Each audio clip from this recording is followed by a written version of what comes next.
Sejam muito bem-vindos, todos que estão aqui presentes, hoje, dia 2 de dezembro de 2025, com muita alegria que eu recebo cada um de vocês aqui. Estou vendo alguns conhecidos, amigos, Alberto, mais Bom, alguns Marcelo. conhecidos aqui. Sejam muito bem-vindos. Prazer ter vocês aqui com a gente. Bom, a gente está com uns minutinhos atrasados, eu estava aguardando para ver se o Carlos ia entrar comigo. O Carlos é da Focus, né? Ele é especialista tributário também, mas ele me avisou aqui agora no WhatsApp que não vai conseguir, infelizmente, por conta do volume de trabalho que apareceu, e muito ligado também à reforma tributária sobre o consumo, mas seguimos, né? Seguimos o nosso propósito. Eu vou apresentar para vocês o conteúdo, tá? Eu preparei um conteúdo bem direcionado aqui aos prestadores de serviços. Então, a gente vai falar um pouquinho sobre prestadores de serviço dos inúmeros regimes tributários, tá? É um bate-papo aqui bem interessante para todos. E a gente vai fazer também uma apresentação muito aberta, né? Eu gostaria que todos participassem, deixem seus comentários, deixem as suas dúvidas aqui no chat, né? A gente já vai passar aqui pelas regrinhas de como vai funcionar a apresentação, tá? Eu só vou fazer uma configuração aqui para a gente já começar, dar andamento dos nossos trabalhos. Fico muito feliz aqui, mais uma quarta-feira, apresentar para vocês. Isso é muito, muito prazeroso. Mais uma terça-feira, desculpem, falei quarta-feira, já estou no dia de amanhã. Mas é muito prazeroso porque a gente percebe que, ao longo das últimas semanas, a gente vem trazendo conteúdo sobre a reforma tributária. E sempre que a gente fala de reforma tributária, né, vem a questão de mudança. E aí, cada um dos setores estão sendo abordados todas as terças-feiras. Então, a gente começou lá, faz algumas semanas, já com a indústria, né? Apresentamos conteúdos de indústria, do comércio, do ramo imobiliário, terceiro setor ainda não, mas a gente já apresentou sobre as empresas do Simples Nacional na semana passada, as entidades ou as profissões regulamentadas, né? E agora a gente vai falar de uma forma geral para aqueles prestadores de serviço, que assim como nós da Equilibrium somos prestadores de serviço, nós temos uma infinidade de tipos de prestador de serviço. Temos aí prestadores de serviço de tecnologia, prestadores de serviço de mídias, né? De marketing digital, prestadores de serviço dos inúmeros tipos de serviço, né? Desde serviços aí profissionais até serviços médicos, veterinários, serviços de saúde. Serviços a gente pode colocar aqui como um regime muito amplo, né? um tipo, né? um grupo de empresas que tem uma amplitude muito grande. Então, a gente vai falar de uma forma geral e aí cada um pode ir puxando para o seu lado, né? Serviços acabei de ver aqui o Leonardo, lembrei dos serviços florestais, os serviços de engenharias florestais, ambientais, né? Então, a gente tem muitos ramos de serviço aqui com a gente. Então, queria primeiro dar as boas-vindas a cada um de vocês, dizer que é um prazer, uma satisfação, né? E vamos seguir para a apresentação aqui para a gente não demorar muito e dar tempo para que vocês coloquem suas dúvidas e a gente possa esclarecer boa parte delas, né? Para quem ainda não me conhece, eu me chamo Marcelo Cândido, eu sou diretor contábil na ADC Conte, né, que é a empresa da qual a Equilibrium passou a fazer parte desde o ano passado, e sou sócio na Equilibrium Contábil, que é uma empresa estabelecida em Curitiba, no Paraná, né, e a gente tem uma atuação aí de mais de 40 anos de contabilidade, de questões fiscais, então a gente tem um pouquinho de experiência, né, os cabelos brancos aqui não deixam a gente mentir muito. A nossa experiência já vem de algum tempo, e tem alguns parceiros aqui que lembram dessa experiência lá desde tempos remotos, né? Então, a gente está aí no mercado sempre com bastante estudo, com bastante pesquisa, para poder trazer sempre os assuntos, né? E é muito legal, é muito gratificante a gente ver que, né, esse trabalho vem rendendo frutos. A gente gosta muito de trazer conhecimento, porque a gente tem o seguinte entendimento, né? Quando o cliente da contabilidade ele tem conhecimento, ele começa a entender o processo, fica muito mais fácil, não só o dia a dia do empresário, como também o da contabilidade. Porque aí, quando o empresário vai tomar uma decisão, ele já pensa lá na frente, se eu fizer assim, eu vou ter que ter aquele documento, eu vou ter que embasar aquele tipo de negociação daquela forma, e as coisas vão ficando muito claras. Então, o nosso propósito é levar conhecimento de uma forma que seja compreensível, né? Não adianta só trazer o conhecimento, mas também trazer o conhecimento de forma compreensível, que é o mais importante. Vamos seguindo aqui, então. Bom, eu queria fazer dois combinados que, né, são bem simples aqui. As perguntas, elas podem ser enviadas pelo chat para a gente não ficar parando a nossa apresentação, tá? Então, eu peço para vocês que interajam bastante aqui pelo chat, a gente vai estar acompanhando. Eu tenho junto comigo uma equipe aqui acompanhando, a Jana, a equipe dela, e aí qualquer necessidade a gente já vai colocando aqui, né, algumas informações também pelo chat para vocês, tá? Daqui a pouco a gente vai colocar para vocês aqui o link da onde as lives, né, de outros conteúdos da reforma tributária já estão. Então, se vocês quiserem assistir, conteúdos diversos de indústrias, né, como eu falei, comércio, Simples Nacional, enfim, estão todos disponíveis as outras lives que a gente fez, e esta vai ficar gravada e vai ser colocada lá também, tá? Eu vou pedir por uma questão de gravação para que todos fechem as suas câmeras, né, para que a gente tenha, assim, até a preservação de cada um de vocês, da imagem de cada um de vocês, tá? Então, por favor, fiquem à vontade, se vocês depois quiserem abrir a câmera, aí é uma questão mais pessoal, né? Mas a gente faz essa recomendação porque tem a questão dos direitos de imagem, enfim, então a gente fica com esse cuidado especial, tá?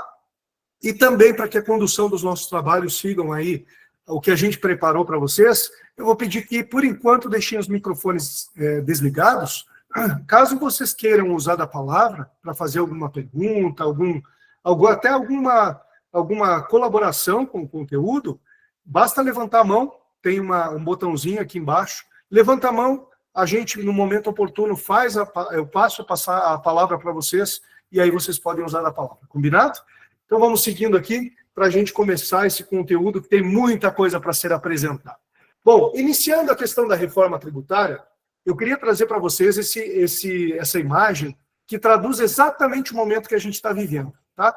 Porque vocês percebem ali que a gente tem a reforma tributária como um todo, dividida em 3 grandes fases, né? Fase 1, fase 2 e fase 3, e aí, dentro dessas fases, cada um dos temas mais relevantes, né, de mudança, mas o que está acontecendo hoje é que a gente está vendo a fase 1, a fase 2 e a fase 3 acontecerem ao mesmo tempo, porque elas todas fazem parte de uma reforma tributária mais macro, né? Então, quando a gente fala de reforma tributária, nós temos que ter a primeira visão importante nós temos a reforma tributária sobre o consumo, que é essa que nós vamos abordar bastante no dia de hoje, tá? Nessa live que a gente está fazendo, mas nós também temos a reforma tributária sobre a renda e sobre a folha, nós também temos a reforma tributária sobre o patrimônio, tá? E elas vão acontecer concomitantemente com a reforma tributária sobre o consumo, porque vocês vão perceber daqui para frente que a reforma tributária sobre o consumo ela tem um faseamento muito longo. Ela vai até 2032, tá? Ela começa em 2026, eu já vou passar o cronograma, não fiquem nervosos aí, mas ela começa em 2026 e vai até 2032. Então, nós temos um longo período de adaptação para essa reforma, e aí todas essas outras reformas, essas outras fases de reforma tributária vão acontecer no meio da reforma tributária sobre o consumo. Então, o que a gente vai perceber é que as coisas vão começar a caminhar e coincidir, né? Então, de vez em quando a gente vai estar falando sobre reforma tributária, mas é uma reforma tributária sobre o consumo, né? De vez em quando a gente vai estar falando sobre reforma tributária, sobre a renda, sobre a folha, sobre o patrimônio, e pode ser que a gente esteja falando sobre todas elas ao mesmo tempo, tá? Então, só para vocês terem essa visão ampla da reforma tributária, isso é muito importante, e saberem que o que a gente vai falar hoje é essa fase número 1, que é a tributação sobre o consumo. Combinado? Então, vamos lá. Quando a gente fala sobre a reforma tributária sobre o consumo, e aí vocês vão ver na internet RTC, né? Que a gente adora a sigla, né? Então, eu coloquei reforma tributária sobre o consumo, porque é como o conteúdo está sendo abordado aí nas redes, então é bom vocês já saberem que existe essa questão de simbolismo, né? E aí vem, então, os princípios norteadores da reforma tributária sobre o consumo, né? E esses princípios norteadores, eles são a base da reforma tributária sobre o consumo. Puxa, Marcelo, mas eu tenho que saber isso? Claro que não. É que eu trouxe o conteúdo para vocês, mas no sentido de vocês entenderem como esses princípios mudaram o que a gente tem hoje. Tá? Então, vocês vão perceber assim, mas mudou bastante. Sim, mudou porque teve princípios que foram incluídos na nossa legislação tributária e que permitiram essas mudanças. Então, por exemplo, o princípio da neutralidade, né? O sistema tributário ele deve intervir o mínimo possível nas decisões econômicas das empresas e dos consumidores. Vejam, olha como é importante isso. A tributação ela não pode intervir, né? A tributação ela é uma forma do governo aplicar a sua forma de atuação dentro da sociedade, né? Então, quando a gente fala assim, o governo, aquele governo mais no sentido da filosofia, ele deveria cuidar do quê? Saúde, educação e segurança, né? Isso é o que o governo deveria propiciar para a população. E aí, para conseguir dar vazão para saúde, segurança e educação, a gente precisaria de ter fontes de receita. E a fonte de receita é a tributação. Então, se nós pensarmos que a tributação ela tem que existir para que o governo desse sustentação para os 3 pilares, né, vamos dizer assim, do bem-estar social, a gente tem que pensar que a tributação ela tem que ser única e exclusivamente com fins arrecadatórios para que o governo bote em operação esse tripé, né? Quando a gente pensa que a tributação ela começa a fazer diferença na escolha dos entes, dos agentes econômicos, aí a tributação ela perde o sentido.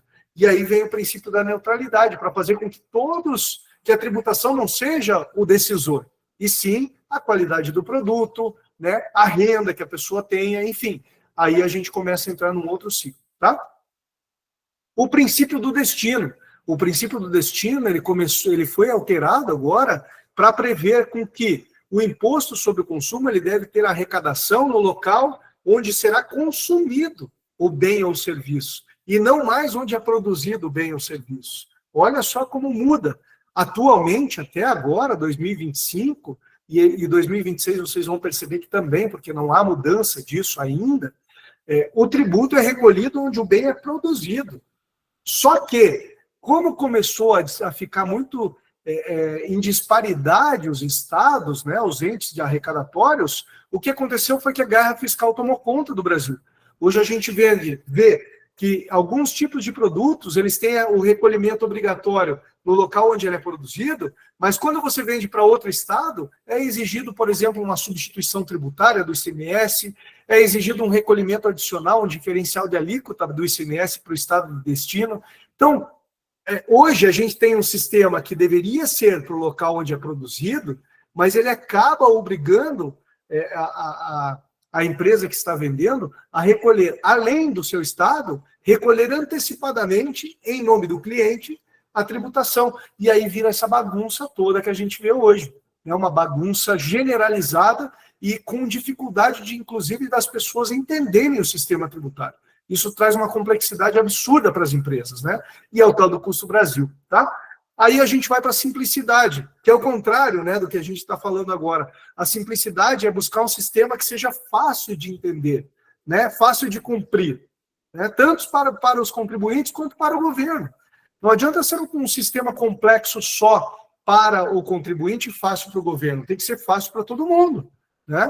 Que a gente consiga, dentro do nosso dia a dia das empresas, trazer uma facilidade de entendimento, que a gente saiba exatamente como aplicar a regra tributária, a regra do jogo, e que todo mundo saiba. Aí fica fácil. Quando eu for comprar de um fornecedor, eu sei quanto é a tributação que ele está pagando, né? Quando eu for vender para um consumidor, seja ele no estado do Rio de Janeiro, seja no estado do Paraná, seja no Rio Grande do Sul, seja no Amazonas, eu não preciso calcular de forma diferente. Eu vou ter uma tabela de preço. Hoje é uma loucura, porque a gente pensa assim, o empresário está aqui no Paraná e à medida que ele vende, se for contribuinte, a gente tem uma tabela de preço. Se for não contribuinte do Amazonas, é outra tabela de preço. Mas se for não contribuinte e não tiver substituição tributária, é outra tabela de preço. É uma loucura isso. A gente precisa ter uma tabela de preço. Claro, o imposto ele tem que ser agregado, né? E a gente já vai falar sobre o imposto IVA, né? Que é o imposto sobre valor adicionado, mas a gente não pode trazer uma complexidade para o processo. Tem que ser um processo fácil de ser tocado, né? Princípio da transparência, né? Há uns anos atrás, vocês que são empresários, estão aqui comigo, Vão lembrar, acho que foi em 2012, se eu não estou enganado, veio uma lei federal pedindo para que as empresas que vendem para consumidores finais coloquem, destaquem nos seus documentos fiscais um percentual de alíquota, que é a alíquota, o imposto, a transparência do imposto, né? Naquela época foi a lei da transparência, foi assim divulgado. Só que a lei da transparência tinha uma complexidade muito grande. Por quê?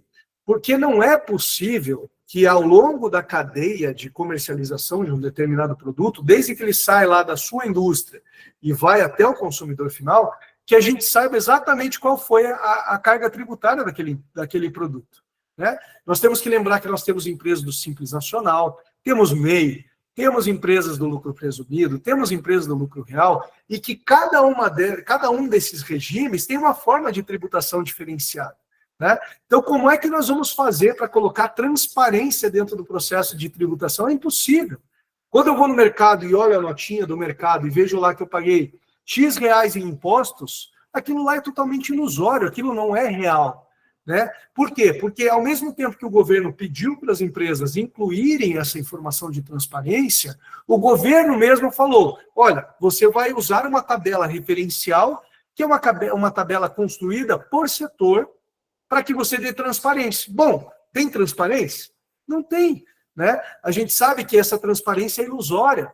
É só para mais ou menos a gente confortar o nosso coração, o nosso lado emocional. Mas ela não é um princípio de transparência. Aí, com a reforma tributária sobre o consumo, agora vem um princípio de transparência. Por quê? Porque a regra tributária vai ser uma só. E a regra tributária sendo uma só, desde a indústria até o consumidor final, eu tenho condições de saber exatamente qual é a transparência em termos de tributação. Olha que é uma mudança de mindset incrível, tá, pessoal? É bem relevante isso. Parece que é utópico, mas não é, porque vocês vão entender daqui para frente como é que vai funcionar a tributação, né, a partir da implementação da reforma tributária.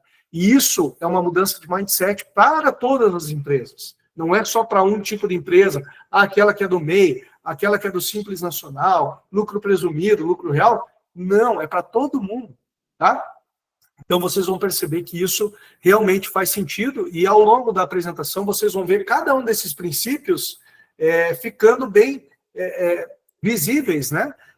Em cada uma dessas mudanças, tá? A gente já vai entrar nas mudanças aí, tá, pessoal? A justiça tributária, mais um princípio que foi agregado aí, né? Para que a reforma tributária sobre o consumo fosse possível. A justiça, ela menciona que os impostos têm que ser cobrados de maneira proporcional à capacidade contributiva ou econômica de cada indivíduo. Ou seja, aquele que ganha mais, contribui mais.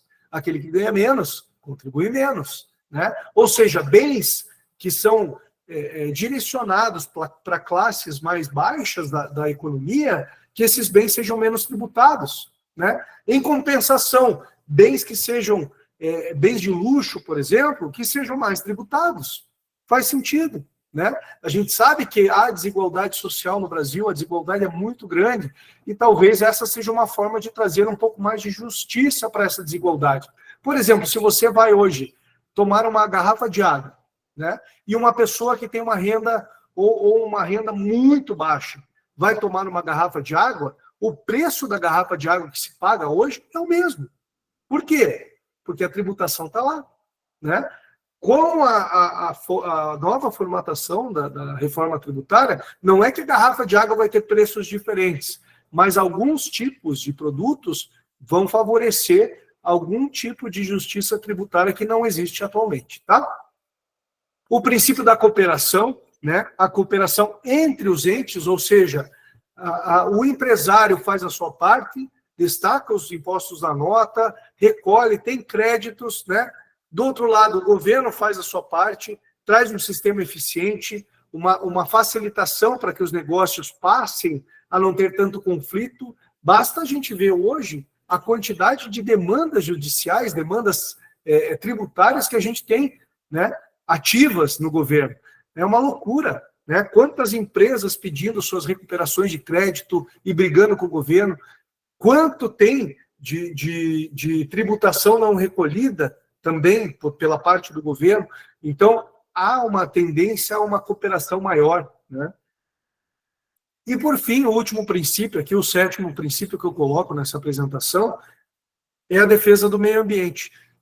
E com relação à defesa do meio ambiente, é a utilização de mecanismos que, como é o caso do imposto seletivo, nós não vamos abordar o imposto seletivo aqui na apresentação hoje, mas é importante vocês conhecerem, que é um imposto que vem com o objetivo não de tributar pelo fim arrecadatório, mas sim para desestimular o consumo de alguns tipos de produto, como, por exemplo, armas de fogo, como, por exemplo, bebidas alcoólicas, produtos derivados do fumo, né? E alguns outros tipos de produtos que caem dentro dessas especificações de poluentes, né, de que causem dano à saúde humana. Então, esses tipos de produtos terão uma tributação que é uma tributação para desestimular, né, desincentivar o consumo desses produtos, tá? Vale lembrar que todos esses princípios, pessoal, esses 7 princípios, eles estão devidamente incluídos dentro da nossa Constituição, né, por uma emenda constitucional. Então, é importante que vocês saibam assim, poxa, mas a reforma tributária veio do nada? Não, não. Primeiro foi feita uma modificação da Constituição para trazer esses princípios como princípios norteadores, para que aí sim fosse construída uma legislação bem específica da reforma tributária. E aqui a gente já entra na nossa referência, que é a Lei Complementar 214/2025, tá? Ela saiu agora em 2025, ela já vem sendo construída há algum tempo, e essa lei que norteia tudo que a gente vai apresentar até agora, porque ela é a única que saiu até agora sobre a reforma tributária sobre consumo. Tá? Nós não temos outra legislação a não ser essa lei complementar número 214 de 2025. Tá bom? Bom, vamos seguir lá. Então, aqui a gente já vê a primeira grande mudança da reforma tributária sobre o consumo.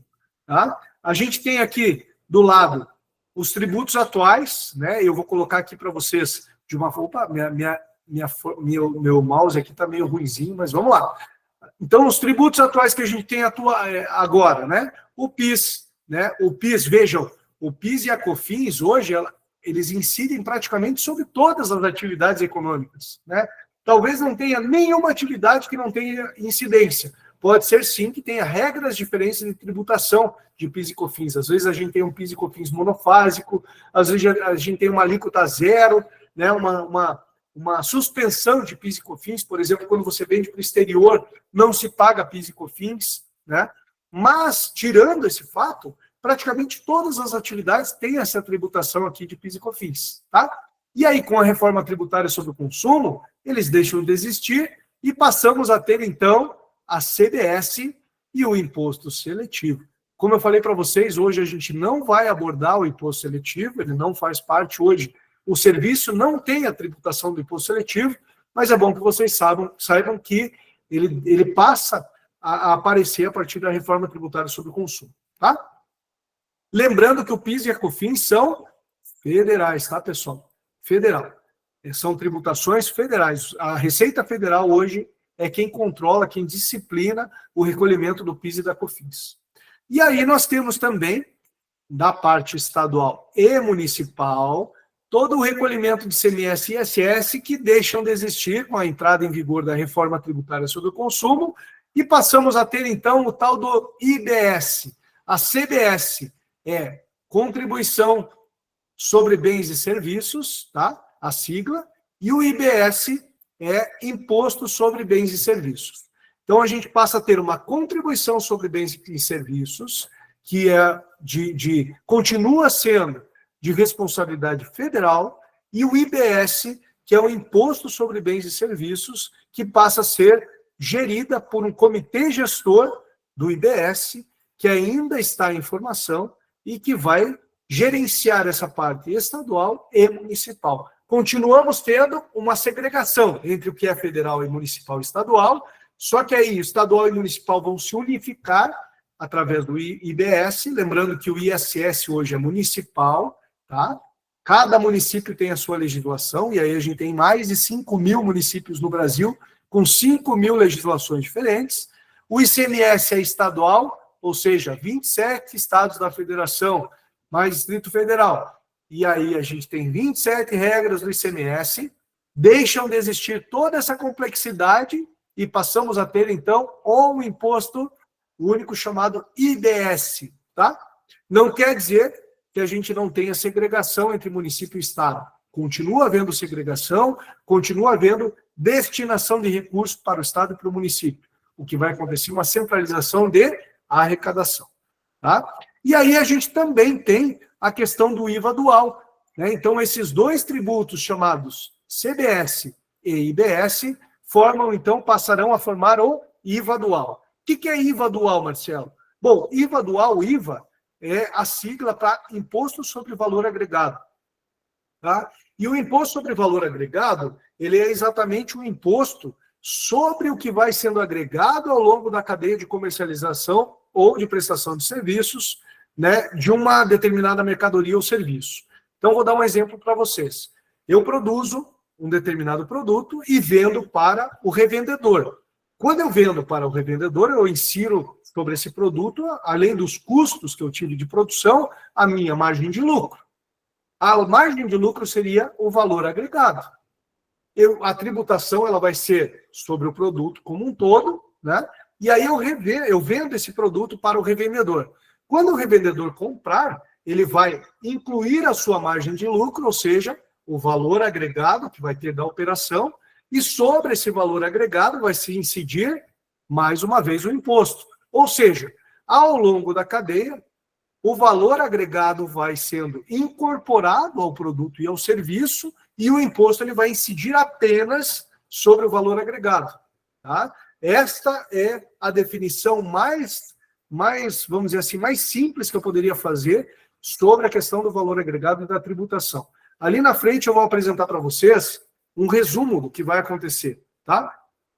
Eu acho que travou meu vídeo, mas o áudio eu acho que vocês continuam escutando, né, pessoal?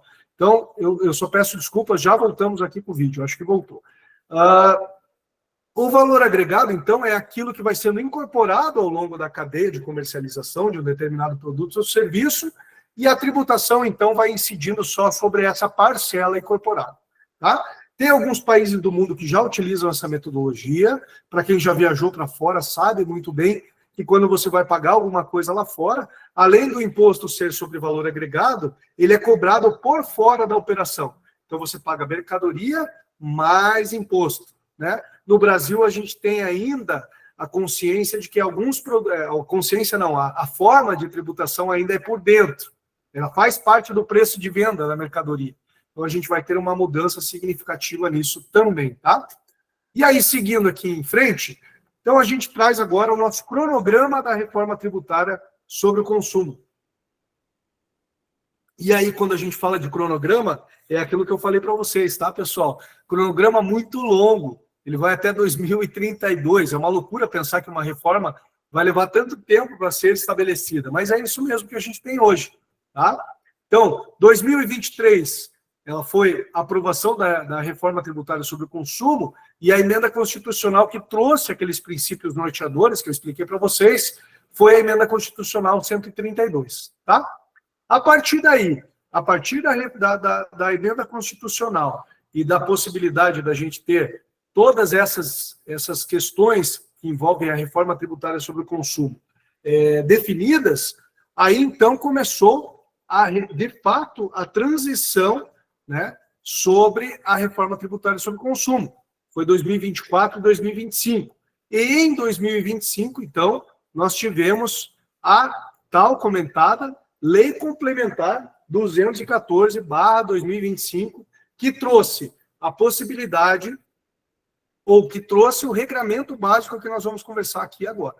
Tá? Então, 2024 foi a construção dessa lei complementar, e a partir de 2025, então, com a lei complementar já devidamente publicada, a gente, então, passa a ter as regras que vão fazer parte da nossa reforma tributária sobre o consumo. Tá? 2026, a gente colocou aqui como o ano da academia do IBS e da CBS. Por que academia? Porque é justamente quando o governo federal e os governos estaduais e municipais vão testar todo esse funcionamento da reforma tributária sobre o consumo. E como é que eles vão testar? Bom, eles vão testar pedindo para nós, que somos os contribuintes, né, os prestadores de serviço, destacarmos algumas coisas dentro dos nossos documentos fiscais. Então, vocês que são prestadores de serviço já devem estar vendo algumas mudanças acontecendo. Por exemplo, nós saímos de alguns municípios, saímos dos seus próprios emissores de nota fiscal para o Portal Nacional de Emissão de Nota Fiscal. Isso já é um reflexo da reforma tributária sobre o consumo, né? Por quê? Porque lá dentro do Portal Nacional vão ser criadas regras gerais para que tudo isso passe a funcionar. E aí, 2026 vai ser a engenhoca para ver se tudo isso vai funcionar. Porque envolve muita automação dentro do processo da reforma tributária. Né? Não é simplesmente um novo tipo de tributo que está sendo criado. Tem muita estrutura que tem que ser criada para que os tributos possam rodar dentro das regras que eles estão prevendo. Então, é muito importante que o ano de 2026 seja muito bem conduzido por todos os órgãos, aí o CEPRO, que está dando uma estrutura forte para a Receita Federal na construção do modelo tributário, né? Não só as leis que vão reger a tributação, mas também os sistemas que vão ter que ser colocados em operação, inclusive com os bancos, as instituições financeiras fazendo parte desse regime. Vocês vão ver mais para frente, eu vou falar do split payment. O split payment é um tipo de tributação, ou um tipo de pagamento, de quitação do tributo, já no momento que você está pagando a sua nota fiscal. Então, ao invés que você comprou uma mercadoria ou um serviço, e você pagou por meio de um meio de pagamento eletrônico, em teoria, uma parte já vai para o fornecedor e uma parte já vai para a Receita Federal, naquele momento.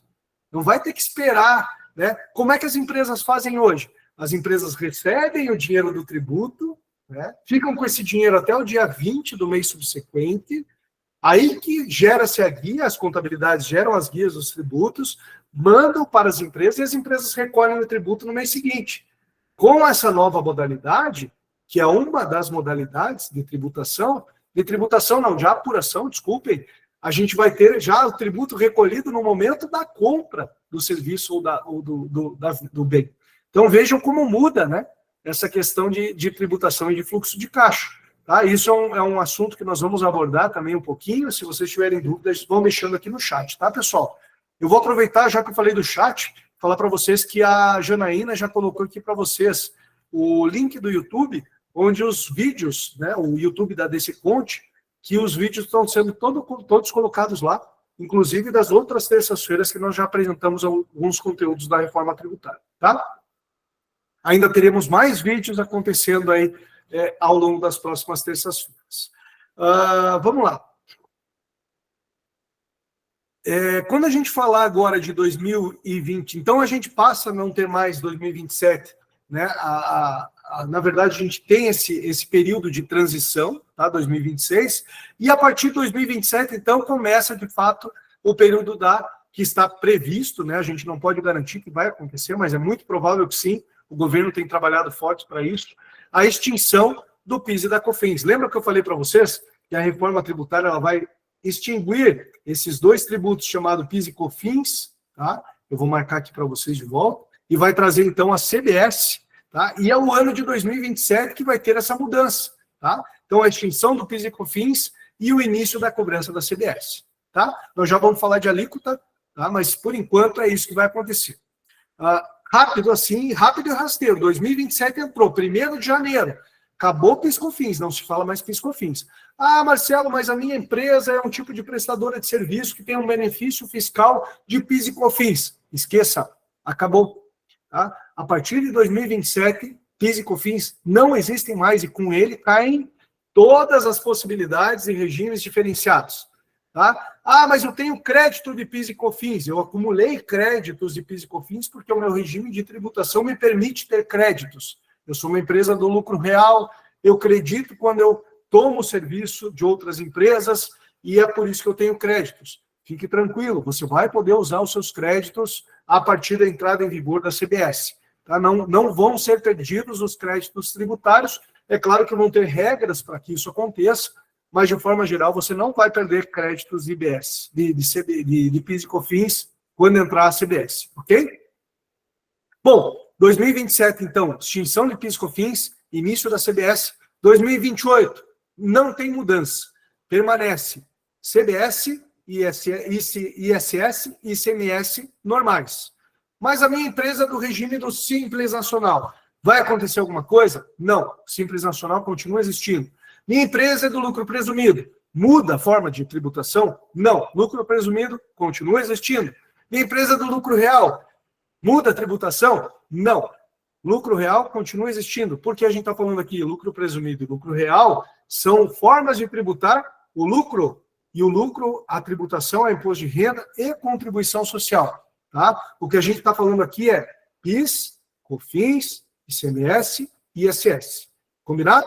Então, imposto de renda e contribuição social não muda. A gente vai com a mesma forma de tributação até que surja uma legislação que mude. Por enquanto, não há previsão disso acontecer. Pode ser que quando a gente fale de reforma sobre a renda, lá para frente, tenhamos mudanças sobre isso. Tá? Por enquanto, não tem. Então, 2027 e 2028 continua, só CBS, tá? ISS e ICMS continuam normais até aí. E aí, em 2029, então, começamos a mudança do ICMS e do ISS. Então, de 2029 até 2032, são os anos que a gente vai ter para fazer essa transição de ICMS e ISS. Mas por que tanto tempo, Marcelo? Qual o motivo de ser tão grande esse processo? O motivo é que nós temos que lembrar que enquanto o PIS e COFINS vai sair do órgão federal e vai continuar no órgão federal, então não há mudança de gestão da tributação, o IBS vai mudar. Porque a gente vai ter um imposto estadual e um imposto municipal passando para um ente único. E aí vejam que loucura que vai ser, porque a gente continua tendo 27 estados da federação, a gente continua tendo mais de 5 mil municípios, e eles vão ter que se reunir em um órgão chamado Comitê Gestor do IBS para gerenciar esse tributo. Então, de 2029 a 2032, a gente, então, passa a ter uma transição, que vai ser uma transição ano a ano, com um aumento do IBS e uma diminuição no ISS e no ICMS. Essa vai ser um pouquinho mais trabalhosa. Então, de 2026 até 2032, é o período que nós temos para fazer toda a transição de PIS, COFINS, ISS e ICMS para CBS e IDS. Combinado?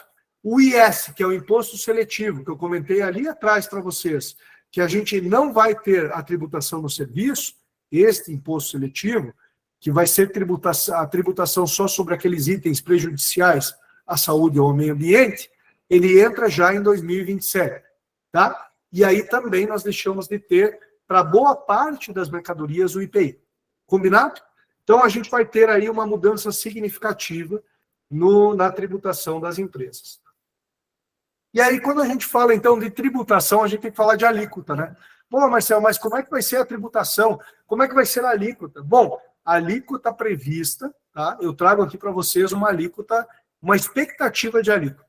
Ainda não foi disciplinada a alíquota, nós não temos ela oficialmente divulgada. Todo mundo tem trabalhado, né? Todos os especialistas tributários têm trabalhado com alíquotas que variam de 26,5% a 28,5%, tá? Eu trouxe aqui para vocês a alíquota referencial de 28%. Ela não é oficial, eu volto a dizer, tá? Mas ela provavelmente ela esteja muito próxima dessa alíquota de 28%. Tá? E aí, o que vai ser da alíquota de 28%? 9%, perdão. 9%, então, para a União, que é o CDS, tá? A contribuição sobre bens e serviços, e 16% de IBS, ou seja, de ICMS e ISS, que vão se tornar IBS lá no final, quando a gente estiver em 2033. Tá? Por enquanto, a gente teria alíquotas teste de 0,9 e 0,1, tá? Só as empresas comerciais e só algumas empresas que foram eleitas pela Receita Federal para participar do projeto é que vão ter essa tributação, embora algumas empresas já comecem a colocar nos seus documentos fiscais a informação do IBS e da CBS a partir de 2026, tá? Mas isso só para fins de teste do sistema. Lembra o que eu falei? Deixa eu dar uma olhadinha se nós temos alguma pergunta no chat. Eu acho que está indo tudo bem por enquanto. Se vocês quiserem falar de onde vocês estão falando aqui, pessoal, quando chegar em um momento do vídeo, eu vou falar para vocês algumas mudanças locais aí. E aí, por isso, é importante a gente saber de onde vocês estão estão assistindo aí conosco, tá? Vamos lá, então, a gente vai passar por esse período de transição, eu não vou pegar muito pesado aqui na parte de alíquotas, mas em breve a gente deve ter a definição das alíquotas, eu acredito que vai sair no começo do ano que vem, apesar de ser um ano eleitoral no Brasil, né, 2026 é o ano eleitoral, a gente vai ter a eleição para presidente da República, e aí vem uma discussão muito ferrenha em cima de alíquotas, né, porque imagine, é uma reforma que muda de forma considerável todo o que a gente tem hoje de tributação e ainda tem a definição de alíquota e do regulamento. O próprio o regulamento do IBS e o regulamento da CBS nós ainda não temos. Como eu falei para vocês, o único documento que a gente tem hoje é a Lei Complementar 214, de 16 de janeiro de 2025. É o único documento.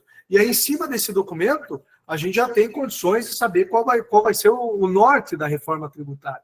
Mas ainda faltam muitas definições, aquelas definições finas da reforma tributária, que vão ser provavelmente estabelecidas nesses regulamentos, tá? Bom, quando a gente fala de mudanças significativas, além do que eu já falei para vocês, de como vai ser a tributação, vai sair ICMS, ISS, vai para a IBS, sai a PIS e a COFINS e vai para a CBS, muda o regime, a forma de apuração do imposto. Então, aqueles que já estão no regime do lucro real vão entender um pouquinho melhor esse regime não cumulativo. Tá? Se a sua empresa, então, é uma prestadora de serviço e você já está no lucro real, você sabe que tudo aquilo que você compra e que é usado como custo da sua operação é passível de crédito de PIS e COFINS. Tá? Mas aqueles que estão no lucro presumido ou no Simples Nacional não conhecem esse formato de tributação. Então, o regime não cumulativo nada mais é do que você utilizar o crédito da etapa anterior, daquilo que você comprou, para abater o imposto daquilo que você está vendendo ou prestando de serviço. Então, se você presta um serviço, você tem uma tributação sobre a prestação do serviço, mas você compensa esse imposto que você gerou com o imposto da etapa anterior. Tá? Isso é regime não cumulativo. E a Lei Complementar 214, ela traz no artigo 47 exatamente a não cumulatividade, como regime único, única forma de apuração de PIS e COFINS. Então, vejam, a gente não tem mais o PIS e COFINS cumulativo a partir de 2027. Lembram que eu falei para vocês? 2027, corta PIS e COFINS, sai fora. Tudo aquilo que existia, PIS e COFINS cumulativo, PIS e COFINS monofásico, não existe mais. A gente vai ter o quê? Uma CBS apurada na forma não cumulativa. A partir de 2029, vamos colocar lá 2032, com a mudança completa do ISS e do ICMS para IBS, deixamos de ter ICMS creditado sobre as compras, né? Deixamos de ter... Bom, o ISS nunca teve crédito de nada, mas aí o IBS vai permitir com que você também use crédito da etapa anterior. Por quê? Porque também vai ser apurado pelo regime não cumulativo. Então, vejam, CBS e IBS apurados exatamente da mesma forma. Sem necessidade de você ficar pensando, mas isso é usado. Isso não é usado no meu serviço como insumo. Né? Por exemplo, advogado. Se você não for advogado e tomar serviço de advogado, você não tem crédito, porque advogado, o serviço jurídico, ele é considerado um serviço administrativo. Tá? Eu vou pegar aqui um exemplo, nós temos aqui uma produtora de vídeo, eles estão aqui presentes na nossa reunião. Então, aqui em Curitiba, nós atendemos uma produtora de vídeo. E essa produtora de vídeo toma serviço de outros prestadores de serviço. Por exemplo, maquiador. Eles vão lá produzir um vídeo, um comercial, alguma coisa nesse sentido, eles precisam do maquiador, do roteirista, do diretor de imagem, né? o iluminador. Todas essas pessoas que prestam serviço são outras pessoas jurídicas. E aí eles estão no regime do lucro real e, portanto, eles podem utilizar os créditos e tudo aquilo que eles tomam de serviços, certo? A partir, né? Mas o advogado não, o contador também não. Eles não usam crédito de PIS e COFINS sobre o serviço de contabilidade, e não é porque eu não dou direito ao crédito, a Equilibra não dá direito ao crédito, é porque o serviço contábil e o serviço jurídico é considerado um serviço administrativo.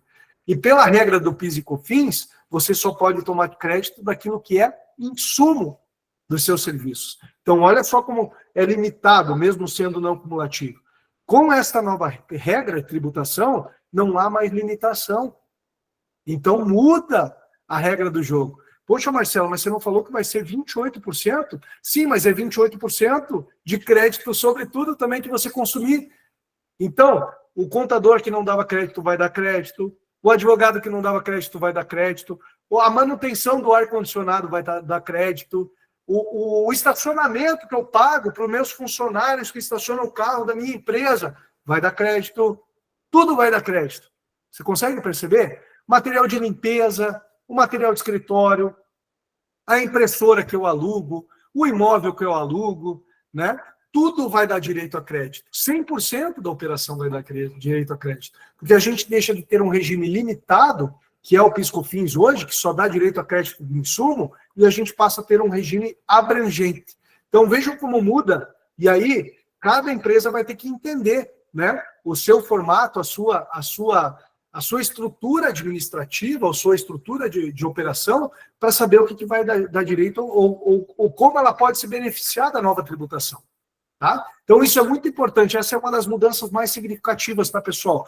É uma das mudanças, assim, que eu diria que é a mudança mais base da reforma tributária, que é crédito de tudo aquilo que eu consumo. Tudo, 100%. Tem, na lei complementar, algumas coisas que não trazem direito a crédito. Por exemplo, se eu sou uma empresa, eu dei o exemplo da produtora de vídeo, tá? Eu sou uma produtora de vídeo, portanto, eu não preciso consumir bebida alcoólica. Se eu for lá e consumir bebida alcoólica, eu tenho direito a crédito? Não. Tá? Agora, se eu sou um bar e compro a bebida alcoólica, eu tenho direito a crédito? Sim. Então, percebam, a própria lei complementar ela já diz quais são as atividades que dão direito, quais são as que não dão direito. Mas eu posso garantir para vocês, eu já li a lei complementar inteira, já li vários livros sobre a interpretação da lei complementar, todos os tributaristas que falam, eles falam que a lei é muito mais abrangente do que a que a gente tem hoje. Ela tem exceções e essas exceções são tratadas de forma específica. Combinado? Mais um item que cabe aqui no não cumulatividade da CBS e do IBS é a questão da importância de entender que a gente só tem... Então, se eu tenho direito a crédito em tudo, eu posso usar o crédito em tudo aquilo que eu comprar? Sim, desde que o imposto esteja destacado no documento fiscal que eu comprar. Então, fui lá e lembra que eu falei da produtora de vídeo. O maquiador, ele prestou um serviço para a minha empresa, né? Para o meu cliente. Então, esse maquiador emitiu uma nota fiscal e dentro da nota fiscal ele destacou o IBS e a CBS, beleza, eu tenho direito a crédito. Tá? Desde que o imposto esteja devidamente quitado, extinto. O que é extinto? Extinto tem algumas formas de extinção do débito, e vocês vão ver ali para frente. São 5 formas de extinção do débito. Tá? Mas extinção é quando ele estiver recolhido, devidamente quitado. Tá? E aí, a partir daquele momento que ele está quitado, eu tenho direito a crédito. Beleza? Isso vai mudar do cenário que a gente tem hoje. Por quê? Porque quando a gente fala do nosso cenário atual, a gente está falando que o crédito ele é escritural. Então, hoje, eu só tenho direito a crédito quando eu tenho a nota fiscal de compra, e aí eu mando para o meu contador, e o contador vai lá e escritura essa nota fiscal e manda a declaração para a Receita Federal. Percebam, por isso que os contadores hoje são chatos e ficam pegando no pé de vocês. Né? Porque se a gente não escriturar a nota fiscal, se a gente não for pela nota fiscal, a gente não tem o direito a crédito. Eu não tenho como falar para a Receita Federal, olha, sabe aquele maquiador que o meu cliente contratou? Ele não emitiu a nota ainda, mas eu já quero ter o direito a crédito porque eu já paguei ele. Não, a Receita fala, não, se ele lá, o maquiador, não emitir a nota fiscal e não mandar para você, e o seu contador não jogar na sua declaração, eu não te dou o direito a crédito. Então, assim é o funcionamento hoje. A partir da mudança tributária, nós não precisaremos mais ter o crédito escritural, porque o crédito passa a ser financeiro. Quando o imposto for quitado, vai dar direito a crédito. E vocês lembram lá atrás que eu falei para vocês que vai ter que ter uma estrutura, né, para apuração de toda essa tributação? É essa estrutura que vai gerenciar esse débito e crédito tributário. Então, a gente vai ter um débito de alguém e um crédito para outro alguém que comprou aquela mercadoria. O débito tem que ser quitado para que o crédito possa ser usado. É isso que vai acontecer. E de forma automática, tá, pessoal? Já vamos entrar nesse detalhe para frente. Mas eu queria, antes de entrar no detalhe, mostrar para vocês aqui um exemplo que a gente montou em cima de uma operação qualquer, tá? Que eu coloquei como se fosse um serviço médico lá no final. Vamos olhar para essa etapa da cadeia aqui, que eu estou falando, a etapa 4, e vamos pensar aqui numa clínica, tá? Uma clínica de vacina, por exemplo. Todo mundo já tomou alguma vacina alguma vez na vida, mesmo quando foi criança, né? Não vamos entrar aqui nos benefícios da vacina ou não, né? Numa questão polêmica, mas vamos pensar numa clínica de vacina. Essa clínica de vacina, então, ela atende o paciente e ela aplica a vacina, tá? Na etapa 4. Quando a gente olhar aqui para cima, nessa parte aqui do exemplo, eu quero que vocês pensem num sistema cumulativo, como se todas as empresas, desde o produtor, etapa 1, depois vem a etapa 2, a indústria, a etapa 3, o distribuidor, a etapa 4, a clínica que aplica a vacina, e a etapa 5, o paciente, todos eles no regime cumulativo. Ou seja, o que é o regime cumulativo? Acho que agora vocês já vão saber. Regime cumulativo é aquele que não dá direito a crédito da etapa anterior, tá? Então, no regime cumulativo, eu dei um exemplo aqui com 13% de alíquota. 13, tá? E aqui embaixo é o mesmo exemplo, vocês vão perceber que os preços de venda são iguais, tá? Se a gente olhar para o preço de venda e para as etapas, eles são exatamente iguais, os de cima e o de baixo, tá? Qual é a grande diferença aqui? É a alíquota e a forma de tributação. Aqui é cumulativo, aqui é não cumulativo, tá? Então vamos pensar no seguinte, olha, 13% de tributação, etapa 1, produtor vende para a indústria por 50, recolhe 6,50. A indústria vende para o distribuidor por 100, recolhe 13. Usou crédito da etapa anterior? Não, porque a etapa de cima é cumulativa. E aqui aplicando 13% sobre cada uma das etapas, tá? A indústria vende para o distribuidor por 100, pagou 13. O distribuidor vende por 200 para a clínica, pagou 26. A clínica vendeu por 300 para o consumidor final, pagou 39. No final, esse produto chegou no consumidor final por 300, começou por 50, chegou por 300. Lembra que eu falei do valor agregado? Só que como a tributação não é justa, ela é cumulativa, ou seja, ela vai sendo tributada em cima do tributo, tributo em cima do tributo e tributo em cima do tributo, quando a gente chega no final, a alíquota efetiva da cadeia de comercialização deste produto, dessa vacina, foi de 28%. Não foi de 13%. A gente começou falando que era uma alíquota nominal de 13%, mas no final a alíquota real ficou de 28%. Vocês viram que loucura? Então o regime cumulativo, ele é um regime muito difícil de ser gerenciado e ele não é eficiente do ponto na ótica tributária. Ele não é um regime que pode dizer assim, é um regime eficiente que me dá direito a crédito. Agora vamos pegar o mesmo exemplo e vamos colocar uma alíquota mais que o dobro, só que um regime não cumulativo. Olha a diferença. A alíquota de 13, a alíquota de 28. Só que um é cumulativo em todas as etapas e o outro é não cumulativo em todas as etapas. E aí vamos lá. Vendeu por 50, pagou 14. Bem mais, a primeira etapa pagou bem mais imposto do que nessa etapa aqui. Tá? Então vejam, para o produtor ficou ruim, porque ele vai ter que pagar 14 sobre 50. Já aqui era 6,50 sobre 50. Só que a partir da próxima etapa, vocês vão ver que, ó, vendeu por 100, gerou quanto de imposto? 14. Aqui gerou 13. Então gerou um pouquinho mais. Mas como 14, Marcelo? Sim, porque a gente está falando que gerou 28, mas usou 14 da etapa anterior. Não é isso?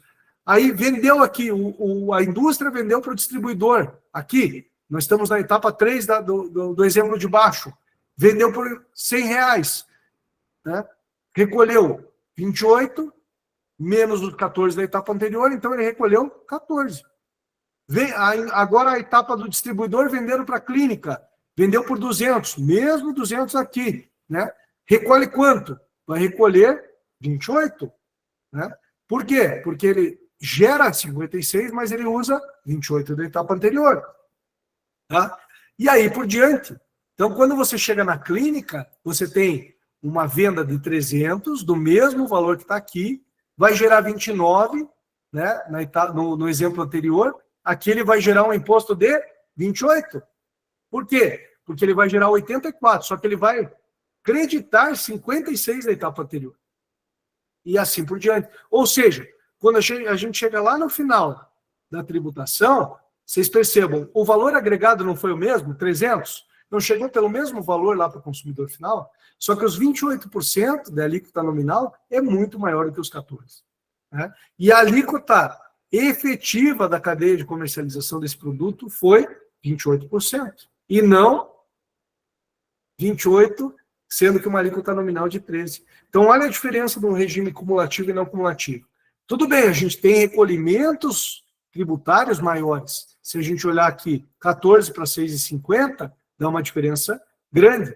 Mas a partir daqui, ó, 14 para 13, né? 28 para 26, 28 para 39. Então, vocês começam a perceber que a gente tem uma eficiência maior no sistema tributário, tá? E assim, exatamente como está o exemplo de baixo, é que a gente passa a ter, então, a partir de 2027 para a CBS e a partir de 2029 para o IBS, as mudanças da tributação para o regime não cumulativo, tá? Alguma dúvida aqui, pessoal, podemos seguir? Se quiserem, vão colocando aqui, por favor, tá? Em relação ao regime não cumulativo ainda, a gente, então, passa a ter 5 formas de extinção do débito.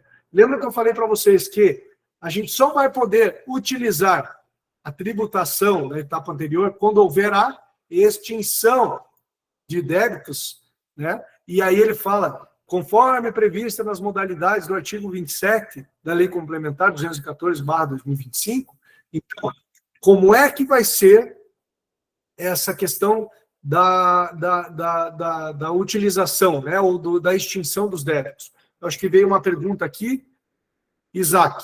O produtor certamente aumentará o preço em função de pagar mais imposto do que paga atualmente. Realmente, Isaac, mas a gente tem que lembrar, se ele vai aumentar o preço, ele vai trazer mais direito a crédito, né? Então, a gente vai ter efeitos, tá? E algumas etapas de comercialização desses produtos e serviços vão ser beneficiadas e outras vão ter a sua tributação mais alta, tá? Isso vai acontecer de fato. O setor de serviço, vocês que são do setor de serviço já devem ter ouvido bastante falar que a reforma tributária sobre o consumo vai aumentar a tributação do setor de serviço. E é fato, tá, pessoal? Vejam, hoje o setor de serviço não paga ICMS. Ele só paga o ISS, o PIS e a COFINS, né? Então, dependendo do regime tributário que vocês adotam hoje, se é lucro presumido, se é lucro real, você tem uma tributação muito pequena, né, em termos de alíquota nominal. Quando a gente passar a falar de 28%, a gente está falando que aqui dentro dos 28% vai estar uma parte que é o ICMS, e a gente vai ter que recolher. Para mim, prestador de serviço de contabilidade, a gente já tem uma expectativa de um aumento significativo. Então, claro, nós vamos ter que reformatar a nossa tributação e o nosso preço de venda do serviço. Isso é ponto pacífico, tá? E aí, cada setor vai ter que analisar a sua estrutura para ver se isso vai ser benéfico ou vai trazer um prejuízo, um aumento no preço de venda, tá? A renegociação com os fornecedores e clientes vai ser um momento um momento muito importante para as empresas na reforma tributária sobre o consumo. Bom, voltando aqui, então, às formas de extinção dos débitos tributários, né? Se eu sei que eu só posso usar o crédito, eu preciso saber quando que eu posso usar. E aí, então, vem o regramento da Lei Complementar 214, que fala que nós temos 5 formas. Primeira forma, compensação com créditos. Bom, se a minha empresa tem crédito, eu sou prestador de serviço, se eu tenho crédito de CDS e IBS a compensar, e eu gero IBS e CBS na minha prestação de serviço, a primeira forma que eu vou utilizar é compensar com aquele crédito que eu tenho. E a partir do momento que eu compensar isso, o meu cliente já pode usar o crédito. É assim simples, é puro e simples assim, né? Então, mês a mês, vai sendo crédito e débito, crédito e débito. Se eu ficar com mais crédito do que débito, no mês seguinte eu vou ter crédito para usar para abater o imposto daquele mês posterior. E aí, todo o imposto gerado vai ser compensado e assim por diante. Então, a gente vai tendo sistema tributário que vai compensando e debitando à medida que a coisa vai acontecendo. E o crédito vai estar disponível já para a empresa que comprou o teu serviço utilizar no momento seguinte. Tá? Simples assim. Segunda forma, pagamento pelo contribuinte. Ou seja, eu que sou prestador de serviço, quando eu emitir as minhas notas, eu vou apurar o meu CBS, o meu IBS, e vou recolher esse IBS-CBS. Tá? Vou recolher por quê? Porque na apuração geral, tudo aquilo que eu prestei de serviço deu um imposto mais alto do que os créditos que eu tinha. Eu já compensei todo aquele crédito que eu tinha acumulado e agora sobrou um residual para eu pagar de IBS-CBS. Então, vou lá, meu contador vai mandar a guia para mim, eu vou lá e vou recolher aquela CBS, aquele IBS. Simples assim. Tá? E aí, quem comprou de mim vai ter o direito a crédito a partir do momento do meu recolhimento. Provavelmente, o recolhimento vai ser feito no mês seguinte ao da apuração. Isso é fato. Tá? Então, num determinado dia, como é o caso hoje das guias, né, a gente envia as guias para os nossos clientes com antecedência mínima para que eles possam colocar nos seus fluxos de caixa e poderem liquidar dentro dos prazos que a Receita Federal estipula. Por exemplo, ISS hoje, boa parte das capitais, dia 10, dia 15 ou dia 20. Né? A gente não vê aí mais do que dia 20. PIS e COFINS, dia 25, para todo mundo. ICMS, dia 12, dia 10, dia 14, dependendo da região. Tá? Então, a gente vai ter aí essas situações de datas que vai ser unificada, porque aí a data vai ser o recolhimento de cada um desses momentos. Né? Pergunta bem importante aqui do Leonardo. Né? E se houver inadimplência em algum elo da cadeia, a próxima etapa fica prejudicada? Sim, Leonardo, fica. Pior que fica. Por quê? Veja, se o fornecedor não recebeu, e não é o split payment, que é a próxima que eu vou comentar aqui com vocês, ele não vai recolher o imposto. E aí, se ele não recolher, eu que comprei o serviço e não paguei o fornecedor, eu não vou ter direito a crédito. Então, de certa forma, até fica uma relação muito, muito interessante. Né? Por quê? Porque o imposto vai estar vinculado àquele documento fiscal. Agora, se o fornecedor não recebeu de um determinado outro cliente, mas eu que comprei dele, paguei o imposto, se ele não pagar o imposto dele, eu também não vou ter direito a crédito. Né? Então, a gente tem alguns especialistas tributários aí estão falando que vai ser um momento de reavaliar, inclusive, a idoneidade dos nossos fornecedores. Porque a gente vai ter que ter certeza de que o fornecedor vai recolher um imposto para que eu possa usar o crédito, não é? Senão, o que eu vou estar comprando dele vai ser muito caro, não vai me dar direito a crédito. Né? Então, tem essa situação, sim. A gente vai fazer uma live daqui a algum tempo, mas em 2026, tá? Quando iniciar o ano, a gente ainda não marcou a data, que vai ser só sobre as questões financeiras do IBS e da CBS, da reforma tributária. E aí nós vamos falar nessa situação de forma bem esclarecida, tá? Então, por enquanto, o que eu posso dizer para você é que nós vamos ter, sim, problemas em relação a fornecedores com inadimplência, aqueles que não gostam de recolher imposto, vão trazer problemas, sim, para os clientes. Em relação ao recolhimento na liquidação financeira, e aí eu chamo a atenção do split payment, vocês devem ter ouvido falar já. É uma modalidade de quitação de obrigações tributárias, onde eu vou comprar mercadoria ou serviço e naquele momento que eu estiver comprando, eu já estou pagando o meu fornecedor e o imposto que o fornecedor deveria recolher. Então, veja, eu acho que eu trouxe um exemplo aqui para vocês, só para ilustrar o que é o split payment. Já volto nas últimas duas formas ali de liquidação.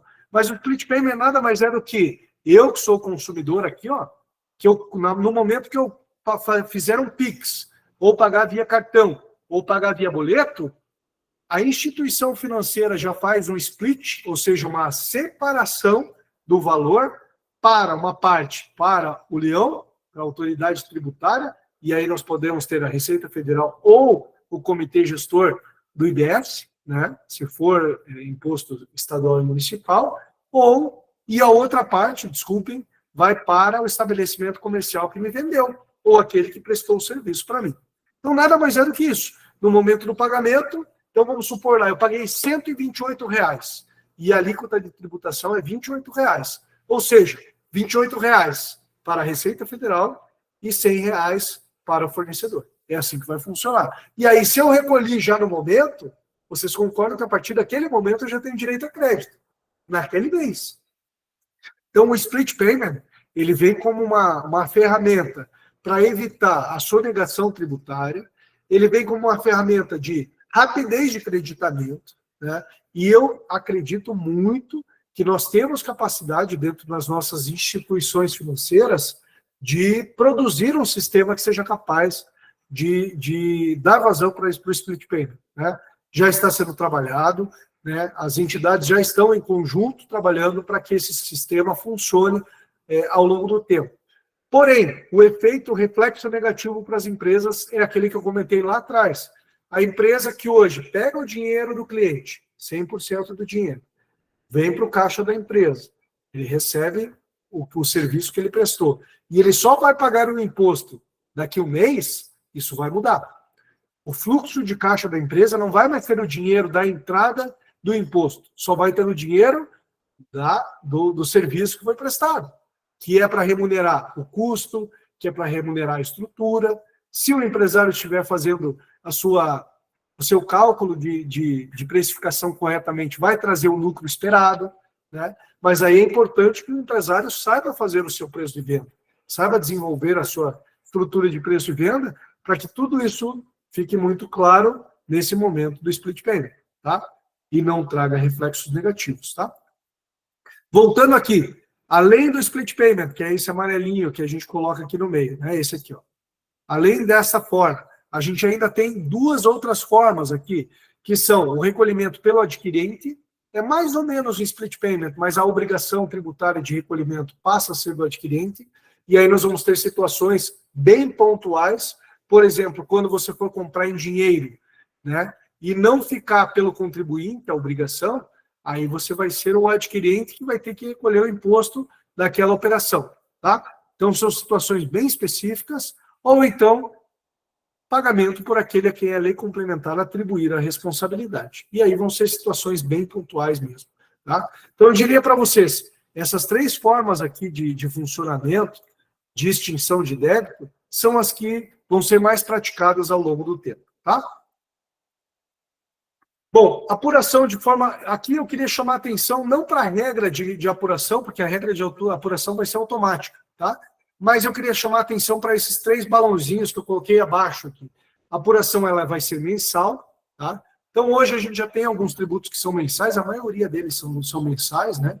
Alguns, eventualmente, são quinzenais, decenais,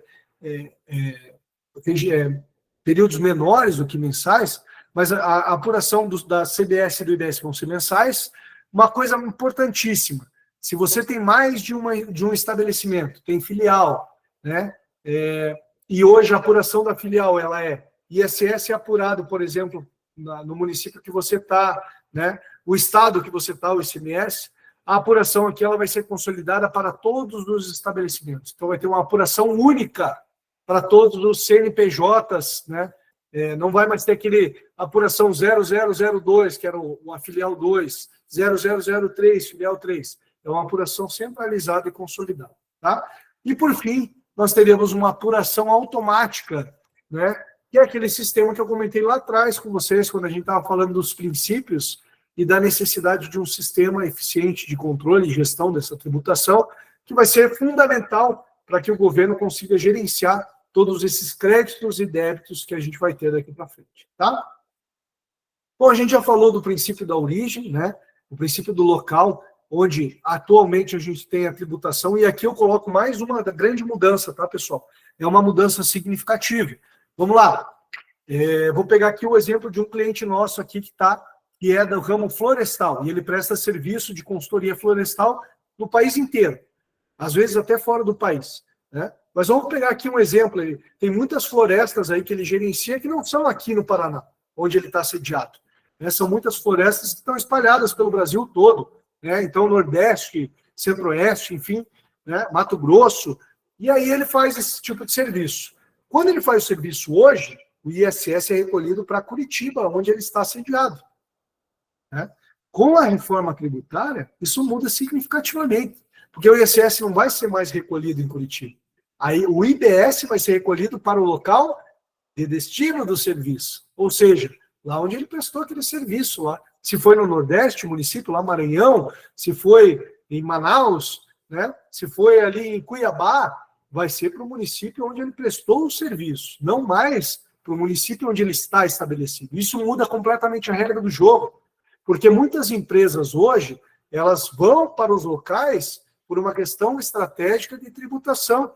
E aí a escolha do local hoje depende das regras tributárias.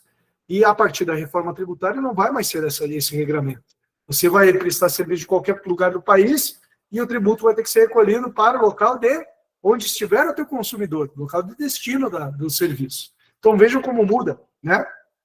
E aí só ilustrando, então se um determinado prestador de serviço de Belo Horizonte, por exemplo, prestou um serviço lá para Manaus, né?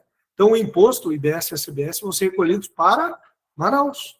Vai ficar lá, o dinheiro vai para lá, né? Que é onde está o contribuinte daquele, né, o consumidor daquele serviço. E aí, quando a gente fala de regras, lembra o que eu falei? Regime cumulativo, regime não cumulativo, substituição tributária, e aí por diante, a gente tem inúmeras regras tributárias rodando no Brasil hoje, porque nós temos um tipo de tributação para cada tipo de operação realizada, a gente passa a ter 3 regras só do IBS e da CBS. Olha que maravilha. Tudo bem, dentro dessas regras nós vamos ter diferenças na apuração, mas as regras são essas: regimes diferenciados, regimes específicos e regra geral. Se eu não sou regime diferenciado, eu não sou específico, eu caio na regra geral, e regra geral é geral, é para todo mundo. Então a maioria de vocês que estão aqui hoje provavelmente vão cair na regra geral, exceto se caírem nos regimes diferenciados e regime específico. Tá, Marcelo, mas o que vai ser regime diferenciado, o que vai ser regime específico e o que vai ser regime geral? Vamos lá. Diferenciados. A gente tem aqui 3 setores. Setor de serviço, vamos lá. A gente tem aqui empresas de administração, advogado, arquiteto, assistente social, e aí eu colocaria todas as profissões devidamente regulamentadas e que tenham profissionais dessas atividades que estão listadas aqui. A regra é muito clara. Os profissionais têm que ser dessas atividades. Marcelo, mas a minha tem uma empresa de advocacia junto com uma empresa de engenharia florestal. Pode? Não. Mas se for engenheiro, não está ali engenheiro? Beleza. Então, engenheiro pode. Então, advocacia e engenheiro podem ter uma empresa conjunta e fazer parte do regime diferenciado. Beleza? Agora, se eu tenho uma empresa de advocacia com uma empresa de medicina, um exemplo bem ou melhor, uma empresa de engenharia junto com uma empresa de licenciamento de software. Pela empresa de engenharia eu poderia, mas a de licenciamento de software não. Então, caiu a regra. Tá? Eu não estou mais na regra diferenciada. O que mais que a gente tem diferenciado? Aqui, a gente tem alguns tipos de atividade que também estão no regime diferenciado. E aqui a gente tem, sim, a parte de serviços médicos, serviços de saúde, de educação. Tá? Então, você pode ser um serviço de saúde, por exemplo, segurança cibernética. Olha só, nós temos cliente aqui hoje. O Alberto está nesse grupo aqui, segurança cibernética, tá? Segurança da informação, tá? Então, vejam, a gente pode estar, sim, falando que a gente vai ter uma redução de 60% quando estiver nessas atividades vinculadas. Beleza? O que mais que a gente tem aqui, então? Deixa eu ver se tem mais algum cliente aqui que eu estou vendo Eu estou dando uma olhada aqui nos clientes que estão aqui, para a gente saber se tem algum cliente que pode ter. Falem suas atividades aqui no chat para mim, pessoal. Vocês que não são clientes da Equilibrium, principalmente, coloquem suas atividades aqui. Você é prestador de serviço do quê? Para que a gente possa dar uma olhadinha se tem aqui dentro dos serviços de regimes diferenciados. E aí a gente tem ainda 100% de redução, 30%, 60%, né? 100%. Quando tem 100% de redução do IBS e da CBS? Alguns tipos de atividade bem específicos, né?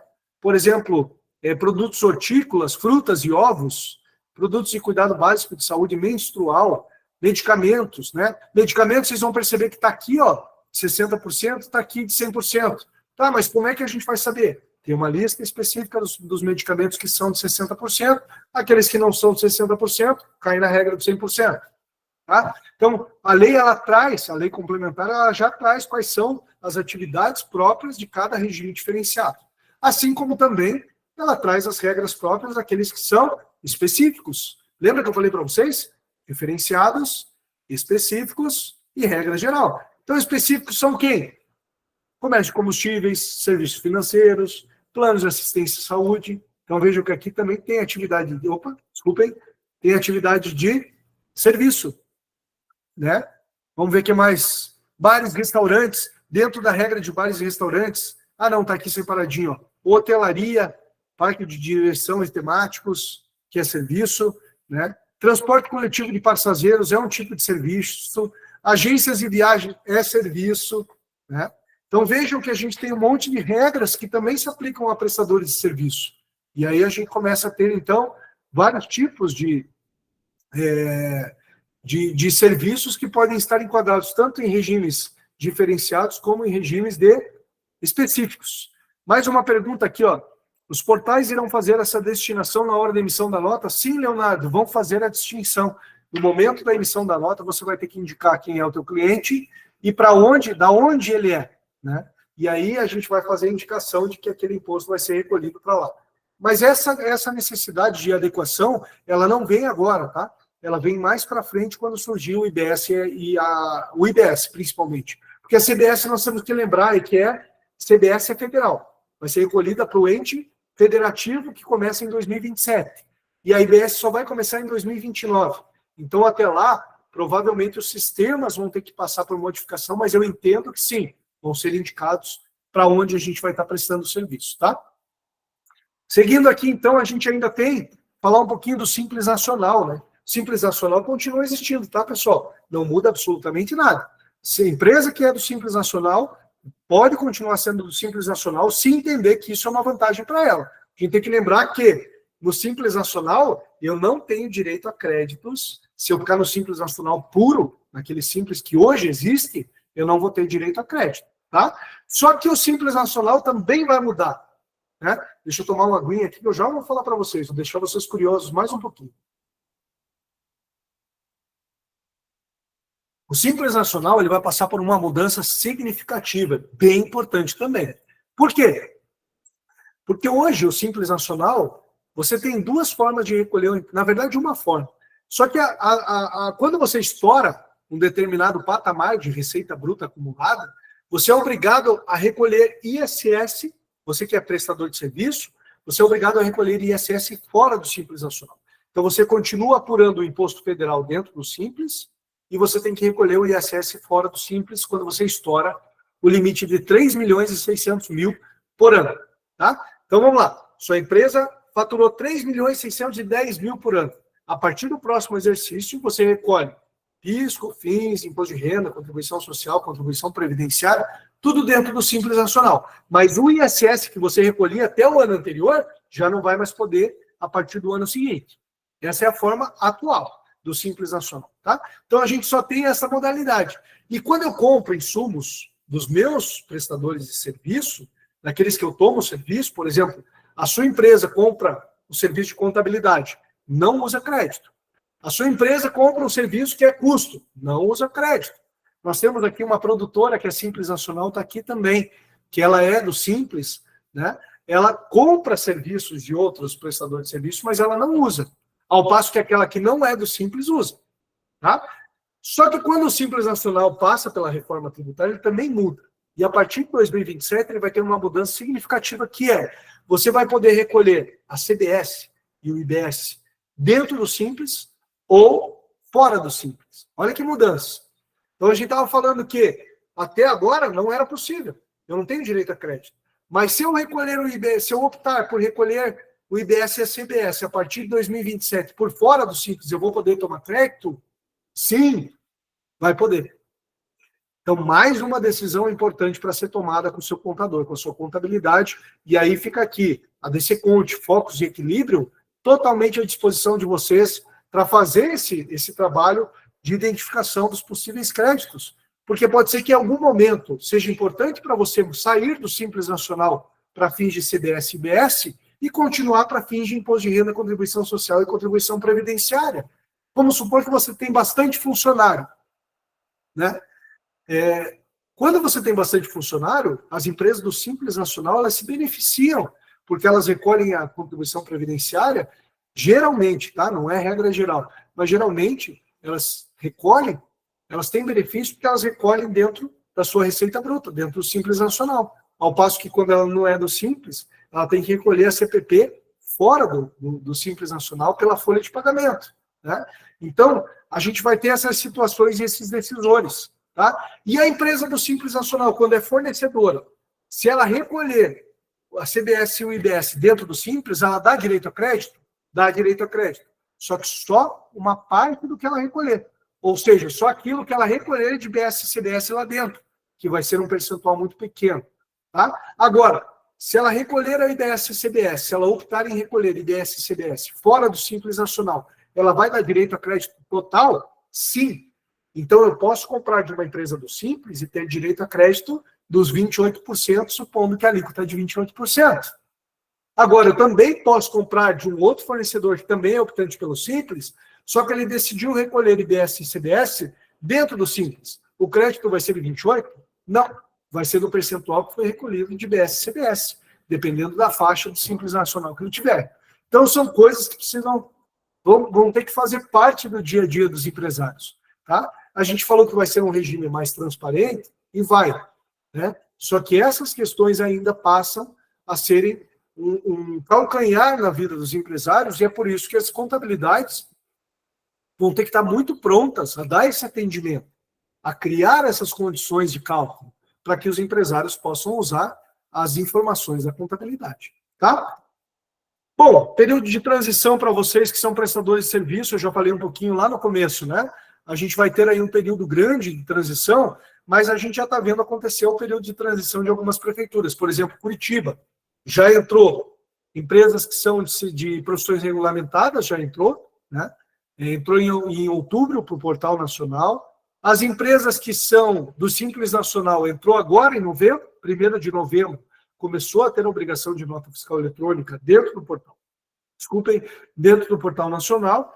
E agora, em 1º de janeiro de 2026, aqui em Curitiba, as empresas que são do regime normal, ou seja, presumido e real, passam a estar obrigadas também à emissão pelo Portal Nacional. Tá?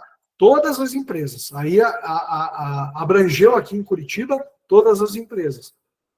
No Rio de Janeiro, eu sei que já tem empresas rodando dentro do Portal Nacional, e aos poucos também está sendo feita essa transição. Tem um município aqui do ladinho de Curitiba que chama São José dos Pinhais, que está começando a transição a partir do mês que vem, né? Então, a gente está vendo algumas prefeituras já fazendo movimentos, grande parte das prefeituras já estão aderindo ao Portal Nacional, mas, por exemplo, São Paulo não vai aderir, já comunicou de forma oficial de que eles vão continuar usando o sistema emissor de nota fiscal deles, da própria prefeitura.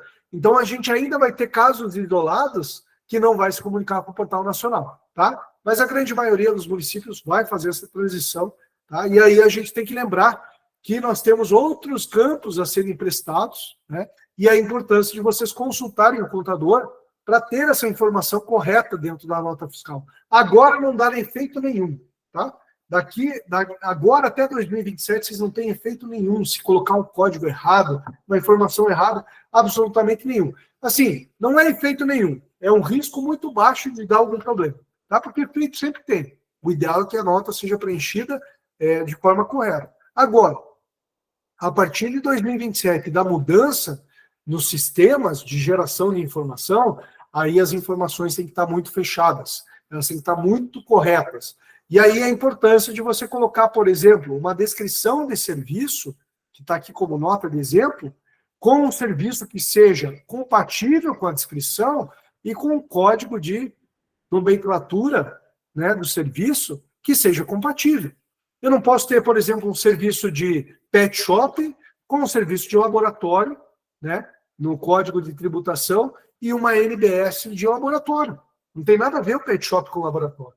Ou é laboratório, então poderia ter elaboração de laudo de exame. Aí sim está compatível com o laboratório. Pode ser ter um laboratório veterinário, mas a gente precisa ter uma convergência entre as informações da nota fiscal. Tá? E aí é que eu digo da convergência. Olha só, a gente tem um novo código chamado NBS, tá? Não se preocupem com ele por enquanto, não está sendo exigido no momento da emissão da nota, mas daqui para frente comecem a questionar a contabilidade. Olha, eu quero meu código NBS. Tá? E esse código ele é bem específico para cada atividade. Ele é muito mais específico do que o código do serviço. Quando a gente fala de código do serviço, a gente tem o código do serviço abrangente e depois o código NBS mais específico. Tá? Então, a gente tem um código de atividade que está no CNPJ, que é o CNAE. A gente tem um código de serviço, que é uma codificação que é da lei complementar, né, que vai trazer a necessidade da tributação municipal. E depois a gente tem também o código NBS. Todos esses códigos têm que estar convergentes. Beleza? Pessoal, linhas gerais, eu queria saber de vocês, se vocês têm alguma dúvida, tá? A gente acabou em cima do prazo, eu falei que eu ia dar uns minutinhos aí, peço desculpas, passamos 3 minutos do prazo que a gente havia previsto, mas eu comecei um pouquinho mais tarde, porque a gente demorou para entrar na reunião, então eu peço desculpas, agradeço demais a presença de cada um de vocês, fechamos essa apresentação com 34 pessoas presentes, e é uma honra, né, apresentar para vocês aqui, temos muitos clientes amigos nessa apresentação, e eu queria deixar a palavra aqui para vocês, se vocês quiserem usar, quiserem fazer algum tipo de pergunta, algumas já foram sendo colocadas aqui ao longo da apresentação. Quero agradecer aqui a presença de alguns parceiros nossos, parceiros que eu digo assim, parceiros do dia a dia, alguns colaboradores da Equilibrium, da DC Conte, da Focus, né? Acho que o Leonardo colocou mais uma pergunta aqui, vamos lá.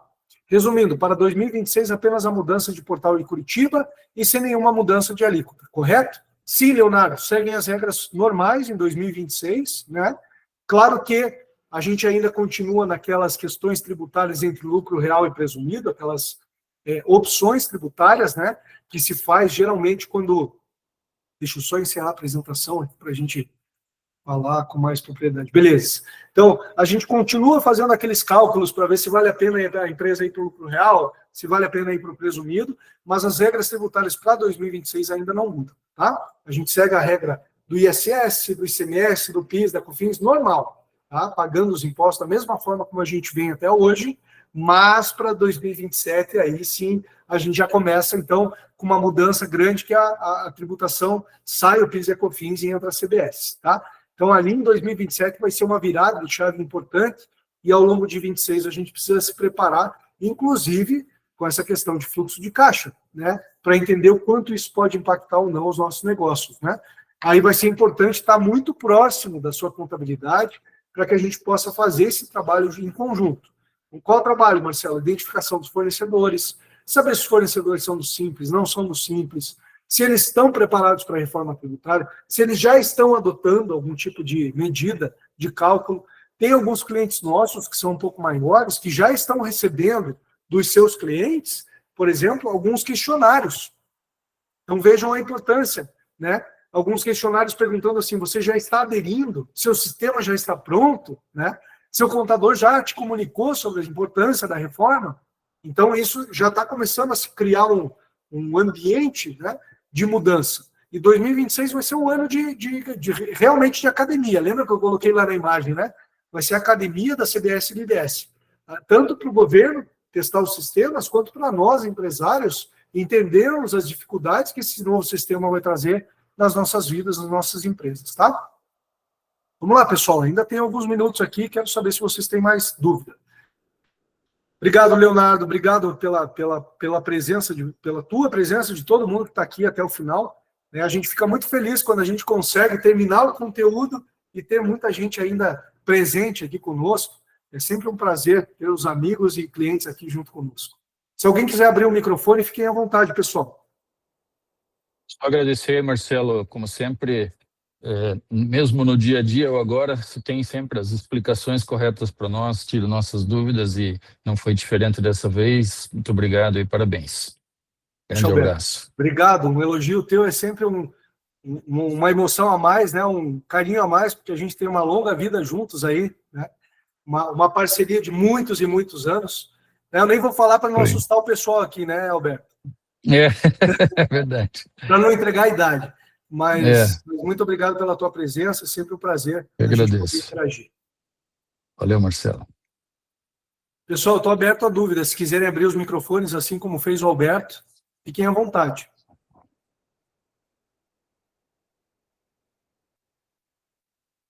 Temos, inclusive, diretores lá do grupo ADC Conte, estou vendo aqui o Jailson, tem mais alguns diretores aqui, se quiserem usar a palavra também para explicar para os seus clientes, se encontrarem alguns clientes aqui, quiserem aproveitar o momento, assim como eu fiz, de dar exemplos mais direcionados, a palavra está aberta, tá, pessoal? Estou vendo aqui alguns colaboradores também da Equilibrium, da DC Conte, é muito legal ter vocês aqui com a gente, da Focus, é sempre um prazer. Vamos lá, Isaac trouxe uma pergunta para nós. Empresa do Simples Nacional que já está emitindo a nota nacional, pagará o ISS de novembro, de que forma? Vamos lá, Isaac. A empresa do Simples Nacional, lembra que eu falei, se ela estiver acima do limite, né, ela vai ter que pagar o ISS daí fora do ambiente do Simples Nacional. Aquelas que estão emitindo no Portal Nacional e que estão dentro do limite, elas vão pagar dentro do DAS. Tá? Então, por mais que ela esteja emitindo no Portal Nacional, agora a gente vai ter que, as prefeituras vão ter que criar formas para a gente obter as guias dentro do portal das prefeituras. Então, assim, se a sua empresa é do Simples Nacional ou não é do Simples Nacional, o que acontecia, deixa eu tentar traduzir de uma forma mais prática aqui. A Prefeitura de Curitiba, ela tinha um portal onde as empresas emitiam as suas notas, né? O que aconteceu com vários municípios, e lá dentro também era gerada a guia do ISS, ou seja, a cada nota emitida, gerava-se uma obrigação a recolher, no final do mês nós entrávamos lá e colhíamos a guia do ISS e mandávamos para os nossos clientes. Essa mecânica ela vai mudar porque agora a nota não vai mais ser emitida no portal e aí não tem vinculação entre o ISS gerado e a nota fiscal, né? Acho que é aí que você quis chegar, né, Isaac? Nesse sentido, eu entendo assim, por mais que a nota esteja sendo processada ou seja emitida no Portal Nacional, as prefeituras vão ter que continuar disponibilizando para as contabilidades um portal onde a gente possa colher a guia do ISS, né? Porque o ISS continua sendo de recolhimento obrigatório, né? Tanto dentro do Simples quanto fora do Simples, tá? Então a gente segue o nosso fluxo normal. Esse vai ser o primeiro mês que nós vamos fazer a geração de alguns ISS que são recolhidos fora do Simples Nacional, então a gente ainda não sabe muito bem como é que isso vai funcionar, tá? Mas a partir de janeiro de 2026, a gente vai ter todas as empresas que não são optantes do Simples Nacional entrando nesse modelo. E aí vai ser o momento da gente entender esse sistema, tá? Pode ser que a gente bata a cabeça um pouquinho ali para entender, mas as prefeituras estão, né, deverão estar prontas para nos dar todo o respaldo e suporte necessário. Tá? Não é para gerar nenhum problema para vocês que são clientes, fiquem tranquilos. O que mais, pessoal?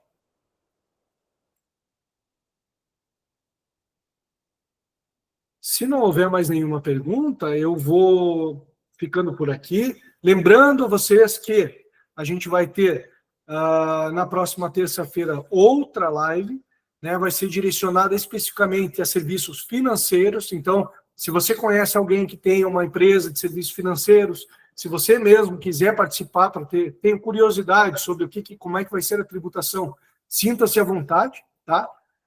Vamos ver se o Carlos consegue estar aqui comigo para agregar um pouco de informação adicional. E eu quero terminar agradecendo muito a presença de cada um de vocês, né? Dizer o prazer e a satisfação de estar aqui presente mais uma live de reforma tributária e agradecer todo o time aí que nos deu o suporte, Jana e toda a sua equipe, na gravação e na publicação desse conteúdo. Muito obrigado, um abraço a todos, fiquem com Deus e a gente se vê na próxima terça-feira. Grande abraço. Obrigado. Valeu.